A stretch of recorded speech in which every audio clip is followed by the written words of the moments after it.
Bem-vindo ao tópico de conceito de produção. Depois de concluir esse tópico, você estará apto a descrever em alto nível o processo de produção principal, explicar o conceito de estrutura de produto e explicar o conceito de recurso. No SAP Business One, podemos administrar todos os processos de produção da empresa. Além dos itens, podemos definir e administrar recursos diferentes, como horas de utilização das máquinas e tempo de trabalho dos empregados, que são necessários para o processo de produção. No documento Estruturas de Produto, indicamos os componentes e os recursos necessários para fabricar o produto final. Em seguida, para iniciar o processo de produção, emitimos o documento Ordem de Produção, que se baseia na estrutura de produto, e liberamos os componentes do depósito para a área de produção. Quando o processo de produção estiver concluído, o produto final será recebido no estoque. Observe que esse é o principal conceito da estrutura de produtos do processo de produção do SAP Business One, mas não é o único.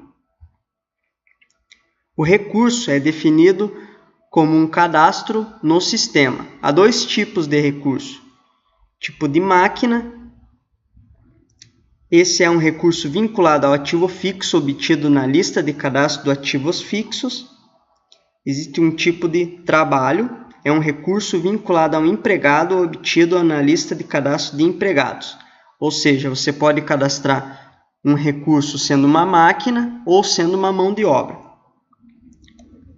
Quando uma estrutura de produtos é produzida, uma máquina geralmente é necessária para o processo de produção e um empregado pode ser necessário também, por exemplo, para operar essa máquina. No SAP Business One, podemos planejar e definir a capacidade diária para estes recursos pela administração da capacidade dos recursos, podendo otimizar o processo de produção e evitar gargalos.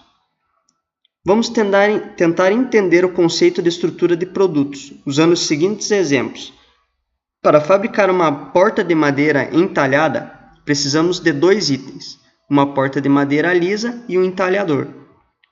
Além disso, precisamos gravar um padrão de decoração. Para isso, precisamos de dois recursos, um torno e um empregado para operar esse torno. Esses itens e recursos combinam a estrutura de produtos da porta de madeira decorativa. Em produção, na vida real, a estrutura de produtos geralmente tem vários níveis. Em nosso exemplo, o componente porta de madeira pode também ser a sua própria estrutura de produtos. Observe que os produtos finais também são definidos como itens no cadastro do sistema. Para iniciar um processo de produção, essa estrutura de produtos é copiada para a ordem de produção. A ordem de produção é um comando para produzir ou reparar um item na produção. Uma estrutura de produtos é copiada do documento de produção, manualmente ou em um processo automático. Em seguida, a quantidade necessária do produto final é inserida, como uma base de data de vencimento planejada de produção, junto com outros dados relevantes. Nos próximos tópicos do curso, conheceremos o processo de produção em detalhes. Estes são alguns pontos importantes abordados nessa sessão.